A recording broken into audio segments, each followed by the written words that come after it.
So we spent a pretty good portion of last week's show talking about how Nancy Pelosi was relentlessly and viciously going after freshman members of Congress, members of the squad, which includes Alexandria Ocasio-Cortez, Ilhan Omar, Rashida Tlaib, and Ayanna Pressley.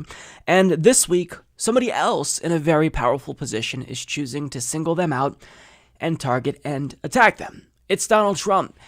And what he's saying about them isn't just factually incorrect, it's mind-blowing. So this is what he tweeted about them on July 14th. So interesting to see, quote, progressive Democrat congresswomen who originally came from countries whose governments are a complete and total catastrophe, the worst, most corrupt, and inept anywhere in the world, if they even have a functioning government at all, now loudly and viciously telling the people of the United States, the greatest and most powerful nation on earth, how our government is to be run. Why don't they go back and help fix the totally broken and crime-infested places from which they came, then come back and show us how it's done? These places need your help badly. You can't leave fast enough. I'm sure that Nancy Pelosi would be very happy to quickly work out free travel arrangements. So he's saying, how dare these women tell us, the greatest country on the planet, how our country is to be run? Hey, dipshit, they're members of Congress. They reside in a co-equal branch of government. So first of all, your criticism isn't even valid because they are running the country. Second of all, it's also not valid because these are not immigrants. The only one who is an immigrant is Ilhan Omar, but Rashida Tlaib, AOC, and Ayanna Pressley, they were born in the United States. So when you're telling them to go back to the country that they came from, that doesn't even fucking make sense. But we all know exactly why he's doing it. Because these are women who are brown and black, so they can't possibly be Americans. It must obviously have been the case that they moved here from a foreign country, and now these immigrants are telling us how to run our country, which is the greatest country ever? Absolutely unacceptable. See, I can criticize America and say, let's make America great again, implying that it's not currently great, but if they criticize America, they must hate our country. I mean, this is such an overt racist attack that it's difficult to really even supplement this with commentary. It just speaks for itself. But obviously, there were people who took some issue with what he said here and called it racist because it pretty obviously is. But then the response from people on the right, they said that individuals who said this is racist are actually the ones who are race baiting. So you're not allowed to call Donald Trump's comments here racist, otherwise you're a race baiter. Except, what was his original tweet? Was that not race baiting? Like, you can't call things that are racist because that's offensive. See, this anti-SJW hysteria has come full circle. It originally started because people are too sensitive. You know, you're not allowed to speak out against things that are offensive. But now, saying that something is offensive has become offensive in and of itself. It's all come full circle. But I digress. Getting back to Donald Trump. So, rather than apologizing for this insanely idiotic tweet that he put out, which nobody expected him to, but rather than apologizing, he said, no, it's actually them who need to apologize to me. Not kidding. So here's what he tweeted out afterwards. When will the radical left congresswomen apologize to our country, the people of Israel, and even to the office of the president for the foul language they have used and the terrible things they have said? So many people are angry at them and their horrible and disgusting actions. So his response is pretty much, no, you. Mr. President, don't you think you should apologize for saying something so egregious? No, you. I didn't say something outrageous. They've said things that are outrageous. So they should apologize to me, to the office of the presidency, which means to me, to the people of America, and to Israel. Why are you randomly invoking Israel? Like, you're outraged because they're criticizing America. But then he brings up Israel. Is Israel like the 51st state? Why are we talking about Israel exactly, Trump? The man is a fucking moron. But at a press conference, he doubled down, and he didn't just double down. He said things that are even more absurd and things that are downright dangerous. If you're not happy here, you can leave. And that's what I say all the time. That's what I said in a tweet, which I guess some people think is controversial. A lot of people love it, by the way. A lot of people love it. But if you're not happy in the U.S., if you're complaining all the time, very simply, you can leave. You can leave right now. But I look at Omar. I don't know. I never met her. I hear the way she talks about Al-Qaeda. Al-Qaeda has killed many Americans. She said, you can hold your chest out. You can, when I think of America, when I think of Al-Qaeda, I can hold my chest out. When she talked about the World Trade Center being knocked down, some people, you remember the famous some people. These are people that, in my opinion, hate our country. And in one case, you have somebody that comes from Somalia, which is a failed government, a failed state, who left Somalia, who ultimately came here, and now is a congresswoman who's never happy, says horrible things about Israel, hates Jews, hates Jews. They're socialists, definitely. As to whether or not they're communists, I would think they might be. A politician that hears somebody where we're at war with Al-Qaeda and sees somebody talking about how great Al-Qaeda is, pick out her statement. That was Omar.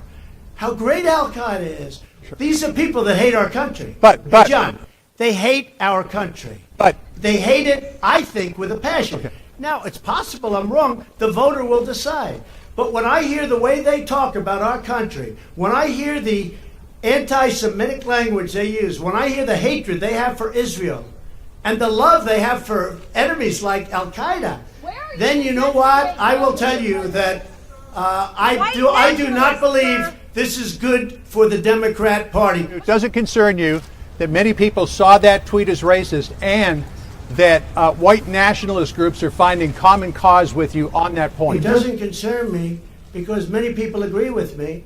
It's insufferable listening to this idiot speak. But essentially, the takeaway is, if there's any takeaway, you're not allowed to ever criticize America, ever. Otherwise, I'm going to say that you hate us if you criticize us. But please, forget the fact that my slogan literally implies that America isn't perfect and that maybe criticism is, in fact, warranted. But you probably shouldn't criticize America, and you especially should not criticize America if you're black or brown. Only white people, who are the real Americans, should be able to criticize America. But let's get to what he said about Ilhan Omar, because this is when he took the situation and made a bad situation exponentially worse. He claimed that she, quote, hates Jews, and then he lied and said that she praised Al-Qaeda. She absolutely never praised Al-Qaeda. But he's saying here, she praised Al-Qaeda and she hates Jews. Do you understand how dangerous this is? He's telling his low information, racist supporters that this person is dangerous. We have an Al-Qaeda sympathizer in Congress who also hates Jews. I mean, she gets death threats on a daily basis, as does AOC. But the president of the United States is saying that a sitting member of Congress praised Al-Qaeda. I mean, this is deranged. This is absolutely insane. One, because it's a lie, and two, because this could get her killed, literally. Why are we not talking about invoking the 25th Amendment? He's mentally unstable. Somebody with a brain wouldn't do something like this. This is not normal behavior for anyone, let alone a fucking president. He's communicating to all of his supporters that you should be afraid of Ilhan Omar because she's an Al-Qaeda sympathizer, she hates Jews, and also she hates America. And she's not one of us. So if she doesn't like the country, then she can leave. And anyone else who criticizes America, they can leave too, even if they're American citizens. What he's saying, the rhetoric that he's using, it sounds incredibly similar to a segment that we saw on Fox News from Tucker Carlson, somebody who is very influential on Donald Trump, somebody who Donald Trump watches. So this is why when I talked about that segment, I said that Tucker Carlson is dangerous and he's a white supremacist because what he says resonates with the president. And now we see Donald Trump echoing the same sentiment about Ilhan Omar. What a bizarre and just morally grotesque thing that we are seeing before our very eyes. And this isn't like a closed-door meeting where he said all of this about Ilhan Omar and the squad. He said this at a fucking press conference. And yet we're not allowed to say that this is racist, otherwise we're race baiting. Unreal. Unbelievable. Unbelievable. Now, members of the squad, all 4 congresswomen, they held their own joint press conference where they responded, and they basically said, look, this is a distraction. He can't defend himself based on policy, and he can't debate us on the substance of the issues that we talk about. So this is why he frequently just goes after us because of our identities. This is what they said. I encourage the American people and all of us in this room and beyond to not take the bait. This is a disruptive distraction from the issues of care, concern, and consequence to the American people. He would love nothing more than to divide our country based on race, religion, gender, orientation, or immigration status. Because this is the only way he knows he can prevent the solidarity of us working together across all of our differences. The only way to prevent us confronting the problems our country is facing, whether it is healthcare, climate change, student debt, or our endless wars.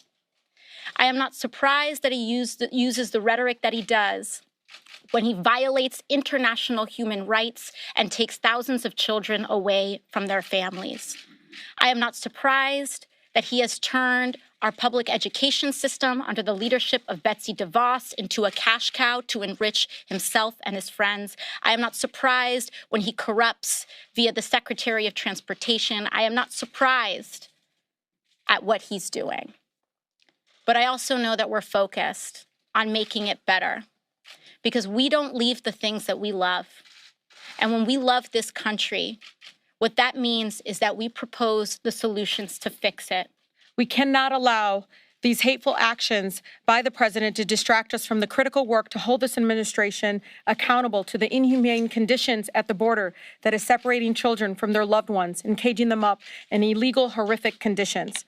Now, when people say, if you say a negative thing about the policies in this country, you hate this country, to me, it sort of speaks to the hypocrisy, and Alex and I were talking about this. When this president ran, and until today, he talked about everything that was wrong in this country and how he was going to make it great. And so for him to condemn us and to say we are un-American for wanting to work hard to make this country be the country we all deserve to live in, it's complete hypocrisy. Mm-hmm. Absolutely. And I don't think it would have changed anything because, first of all, he made statements that were blatantly untrue. So whether he was citing comments or not citing comments, if he didn't have what he wanted to say, he would make it up. This president operates in complete bad faith. He does not operate in good faith. Weak minds and leaders challenge loyalty to our country in order to avoid challenging and debating the policy. This president does not know how to make the argument that Americans do not deserve health care. He does not know how to defend his policies. So what he does is attack us personally. And that is what this is all about. He can't look a child in the face, and he can't look all Americans in the face and justify why this country is throwing them in cages. So instead, he tells us that I should go back to the great borough of the Bronx and make it better. And that's what I'm here to do. Now, on top of what they said there, they also called for his impeachment, not because he said these things, but they went on to list the numerous crimes that he's committed, the numerous violations of the Constitution that he has committed and is currently committing. Because the day he was sworn in office, since he didn't put his businesses in a blind trust, he was in violation of the Emoluments Clause. So I think it was important for them to also bring up impeachment. Now, everything that they said here, incredibly important, because when you juxtapose Donald Trump's policy agenda with theirs, there's no contest. Like, he can't compete with them based on the merits of their arguments. He just can't, because everything he's saying is incredibly unpopular. Tax cuts for the rich, taking away healthcare. So what does he do? He has to question their loyalty to the country. So what they're saying is correct. But the difference is that they can make this very persuasive argument, this counter argument, but Donald Trump has the bully pulpit. He's the president of the United States. So any and everything that he says will automatically be 10 times louder than anything that they say. So, this is such an unbelievable story to me. It's like Donald Trump, he's known to say idiotic things because I think his mental capacity is rapidly declining. So at what point are we going to hold him accountable? When will Nancy Pelosi actually use the power that she has to do something? Well, the answer is never, because she announced that this is what she's going to be doing in response to Donald Trump's comments here. She announced that they're going to be voting on a House resolution to condemn his comments. So this is definitely going to put him in his place way more than impeachment ever could. Now, I'm not saying that we impeach him because of this. I'm just saying you have more than enough ammunition with regard to impeachment, but you're not using it. You're holding a House vote on a resolution that will be functionally useless to condemn his remarks. Nancy Pelosi is beyond hopeless. She's so useless. This is the best that she can come up with. See, this is why Donald Trump continues to do things like this. It's because he knows there will never be any consequences for his actions and things that he says that are downright dangerous. Tie his hands. He's in violation of the Emoluments Clause. In the Mueller report, there were 10 different instances where he committed obstruction. He violated campaign finance laws. Michael Cohen brought the check and showed it to everyone. Tie his hands. Make it so he can't do anything but think about impeachment. So he's not thinking about maybe we should bomb Iran, maybe I should target these female members of Congress and suggest that they're not loyal to the country and that they hate our country.